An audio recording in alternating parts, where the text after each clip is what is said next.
গণ অধিকার পরিষদ সহ বেশ কয়েকটা রাজনৈতিক দলের সাথে চলমান পরিস্থিতিতে প্রধান উপদেষ্টার সাথে আলোচনা ছিল। যে আলোচনায় আমাদের দলের পক্ষ থেকে আমরা পরিষ্কারভাবেই জানিয়েছি যে যেসব উপদেষ্টাদের নিয়ে বিতর্ক রয়েছে, বিশেষ করে আমাদের আন্দোলনকারী ছাত্র নেতৃবৃন্দের মধ্যে যারা উপদেষ্টা হয়েছেন তারা যেহেতু একটি দল করেছেন এবং বাইরে এই কথাটি প্রচলিত আছে, এই দলটি সরকারের সুবিধা পাচ্ছে এবং সরকার পৃষ্ঠপোষকতা করছে, যেই কারণে আমরা বলেছি যে এই দলের সাথে সংশ্লিষ্ট এনসিপির দুজন উপদেষ্টা তাদেরকে অপসারণ করা বা তাদেরকে বুঝিয়ে পদত্যাগের দিকে আপনার নিয়ে যাওয়া, এটা সরকারের জন্য একটা ভালো দিক হবে। পাশাপাশি বিএনপির পক্ষ থেকে যেহেতু আরও একজন উপদেষ্টা নিয়ে তারা দ্বিমত পোষণ করেছে, সঙ্গত কারণেই এরকম বিষয়গুলোতে সরকার যেন ইতিবাচকভাবে আমলে নেয় এবং ঢাকা মহানগর দক্ষিণের সিটি কর্পোরেশন নির্বাচনে যে জটিলতা তৈরি হয়েছে এবং উত্তরের যে প্রশাসক নিয়ে আপনার তার হিজবুত তাহরীরের সাথে সংশ্লিষ্টতার অভিযোগ রয়েছে, এই বিষয়গুলোতে আমরা ব্যবস্থা নেওয়ার জন্য জানিয়েছি।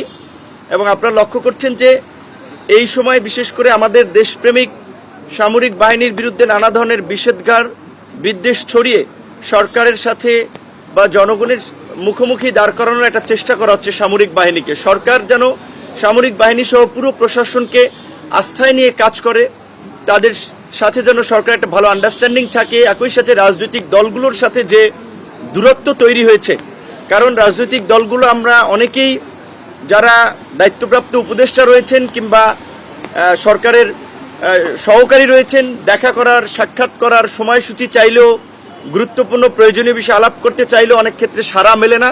এই বিষয়টি নিয়ে মোটামুটি সব দলই ক্ষোভ প্রকাশ করেছে এবং প্রধান উপদেষ্টা সেই বিষয়টা আপনার গুরুত্ব দিয়েছেন যে যোগাযোগটা আগের চেয়ে আরও যেন আপনার ঘন ঘন হয়। এবং বিশেষ করে যেই দুটো বিষয় নিয়ে আরও বর্তমানে রাজনৈতিকভাবে এবং নাগরিকদের মধ্যে একটা উদ্বেগ তৈরি হয়েছে যে আপনার চট্টগ্রাম বন্দরের যে নিউমোরিং টার্মিনাল বিদেশিদের হাতে দেওয়া এবং করিডোর, আমরা বর্তমান পরিস্থিতিতে সরকারকে এ বিষয়ে আপাতত সিদ্ধান্ত না নেওয়ার জন্য আমরা আহ্বান জানিয়েছি।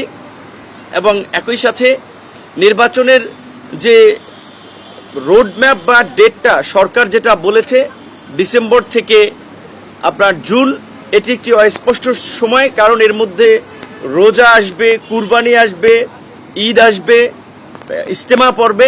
সেই কারণে আমরা বলেছি অন্তত প্রধান উপদেষ্টা যেন একটা সুনির্দিষ্ট মাসের কথা বলেন যে এই মাসে সম্ভাব্য নির্বাচনটা হতে পারে এবং নির্বাচন এবং সংস্কার বিচার ডক্টর মোহাম্মদ ইউনূসের নেতৃত্বে অন্তর্বর্তীকালীন সরকারই করুক, আমরা সেটা চাই। সেক্ষেত্রে সরকার অভ্যন্তরীণভাবে কিংবা যে বাহ্যিকভাবে যে চাপগুলো কিংবা নানান ধরনের ষড়যন্ত্র তারা অনুভব করছে বা করবে, সেই ক্ষেত্রে আমরা পরিপূর্ণ তাকে সহযোগিতা করব। আমাদের পক্ষ থেকে এটাই ছিল মোটামুটি দলীয় এবং বিশেষ করে যারা আমরা একত্রেও ঢুকেছি, যেহেতু 2-3টা স্লটে বিভিন্ন রাজনৈতিক দলগুলোর প্রধানদের কিনে আজকে বসেছেন, এটাই ছিল মোটা দাগে আজকের এই আলোচনার বিষয়বস্তু।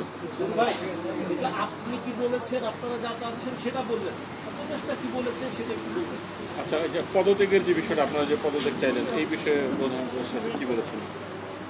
প্রধান উপদেষ্টা তো সব কথা সবার কথা শুনেছেন, সব কথার তো টু দ্য পয়েন্টে তা তিনি স্বাভাবিক প্রোটোকলে উত্তর ওইভাবে দেন না, বা আবার ধরেন অনেক কথা বলেছে সেগুলো আবার ওপেনলিও বলা সম্ভব না। তবে যে সমস্ত বিষয়গুলো তিনি স্বীকার করেছেন যে তিনিও শুরুর দিকে অনেককে চেনা জানা ছিল না, বা অনেকে উপদেষ্টা হয়েছেন, উপদেষ্টা পরিষদে এসেছেন, এখন তাদের পারফরমেন্স নিয়ে অনেক প্রশ্ন উঠছে, তাদের মন্তব্য নিয়ে একটা যে বিতর্কিত অবস্থা তৈরি হয়েছে সেটাও তারা বলেছেন। এবং যেহেতু পাশাপাশি অনেকেই বলেছেন উপদেষ্টা পরিষদের পুনর্গঠনের বিষয়টাও আলোচনা হয়েছে এবং সেখানে রাজনৈতিক দলের পরামর্শ নিয়ে এই সমস্যার সমাধান যেন সরকার করে, বা যে কোনো ইস্যু তৈরি হলে যেন রাজনৈতিক দলের প্রতিনিধিদের সাথে আলোচনা করে, এই বিষয়টাতে আপনার তিনি আশ্বস্ত করেছেন। এবং অন্যান্য বিষয়গুলো যেগুলো যেভাবে দ্রুত সুরাহা করা যায় সেই বিষয়টি নিয়ে তারাও আবার আপনার সরকারের অন্যান্য উপদেষ্টাদের সাথে বসে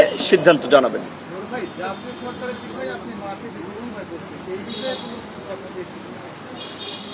আসলে শুরুর দিক থেকেই আমরা বলেছিলাম যে এই অভ্যুত্থান পরবর্তী সময়ে জাতীয় সরকার কিংবা অভ্যুত্থানের অংশীজনদের সরকার ছাড়া নির্দিষ্ট বলয়ের সরকার হলে তারা দেশ চালাতে পারবে না, দেশে স্থিতিশীলতা আনয়ন করতে পারবে না।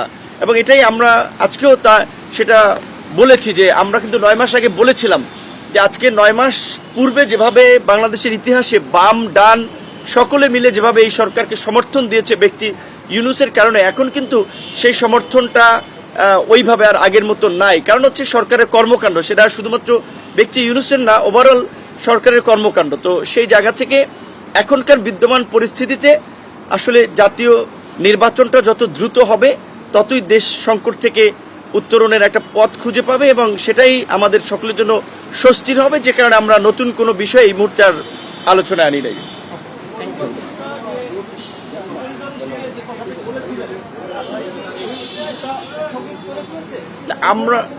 আমরা জানিয়েছি, আমাদের কনসার্নটা শুনেছেন। এখন আমাদের প্রত্যেকের সব কথা আসলে উনি তো রিপ্লাই দিতে গেলে অনেক লং আলোচনা হয়, তারা শুনেছেন, নোট করেছেন।